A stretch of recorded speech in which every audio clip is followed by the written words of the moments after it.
This is Tin Pod Radio. I'm Rick Shea from Famous Faces and Funnies, comic and toy store in Melbourne, Florida.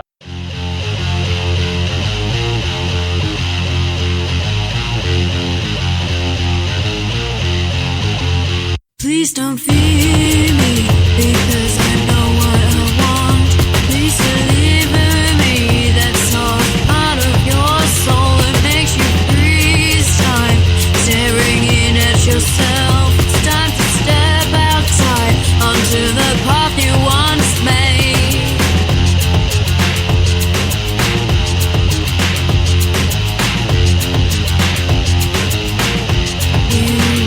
Let me keep you so I can find all your tears. I can mend you so you can function again. I was where you are in oblivion.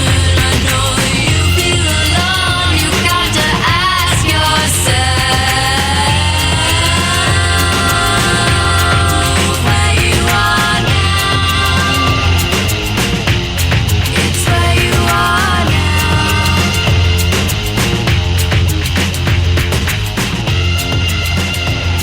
It's where you are now.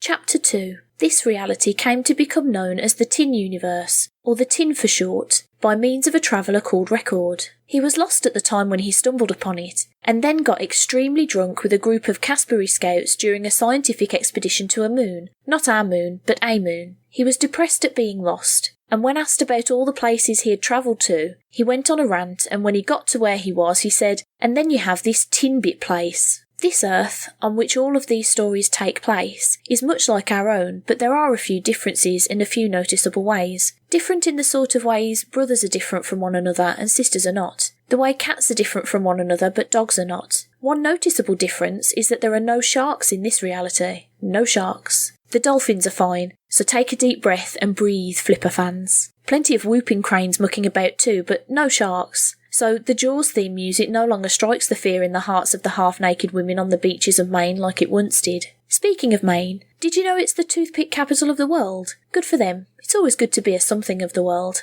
The reason for sharks being extinct is the same typical story of humanity acting with no respect to its harm on everything around it. The story, as I'm writing or rewriting it for this audio adaptation, is like this. All sharks were killed off after a group of school children died while swimming in California. I probably should have made it Maine for a little pop culture tie-in, but I did the California thing. Maine was the location of the Jaws films, right? If it wasn't, I've mentioned Maine too many times for no good reason. The extinct shark story goes in more detail as a scientist genetically engineered a poison that he naively, in the naive way scientists should not be naive, thought it would just kill sharks who got too close to the shores of beaches. Instead, it infected the entire species and wiped them all off the face of the earth. It's affected the entire ecosystem, to be totally precise, but the signs of that are just starting to be seen, though many just call that hippie liberal twaddle. All great whites are dead, as well as all hammerheads and all other kinds of sharks. All sharks. Died out. Gone. Forever. Hold me to that if I screw up in a future story and have someone lost at sea and surrounded by sharks. You can watch me try to squirm up a reason for it. The last group of sharks to die out was the freshwater sharks of Lake Nicaragua. This punch to the ecosystem of the sea is also slowly killing off all sea life. Didn't I mention it was having wide-ranging effects? But human beings have not noticed and probably won't until it's too late to have a Discovery Channel special about it. I want to say the scientist who caused all this met justice, but in truth he went on to be a very rich man, who later also invented a poison that killed the bedbugs off little children's beds. Don't laugh. These were alien bedbugs with a taste for the blood of young children that were attracted to Earth's atmosphere by a new bug spray released by a chemical company that also developed chemical weapons for the military. Sort of a circle of anti-life there, wasn't it? I might, from time to time in this story, delve into more of those, the ways this reality is different from our own. Things are also different in how there was never a Gulf War. The Iraqi army was driven out of Kuwait by an unknown force. The soldiers who faced it called it the Devil Made of Sand. Some believe the Devil Made of Sand was an American Special Forces unit using chemical weapons, but no proof exists to put fact to this theory. A good deal of the rest of the world has taken up the belief that the Iraqi army saw the mistake they were making and just ran. They saw the outcry from the international community and changed their minds. Happens in war a lot? Anyways, that's not even the stupid thing said about what caused those events to unfold. There's a small group of people in Texas who hold the belief that it was an angel named Ensorcel who drove them out. These people also believe all women are succubi. These people need to be walked away from slowly without making eye contact.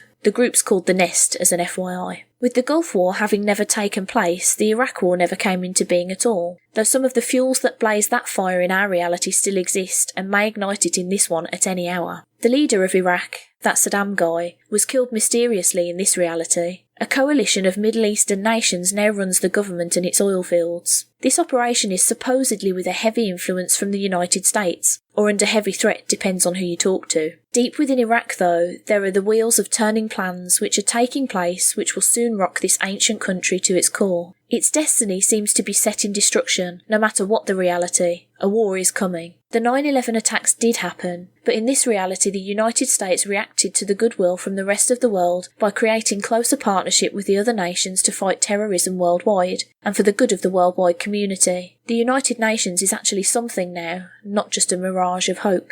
Not saying everything is roses, not close to that, but at least on the surface of delusional living the world scene looks a little better than it does for us. Yep, he was still the president during this time, but made better choices. Thus ends an alternate history lesson.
Do you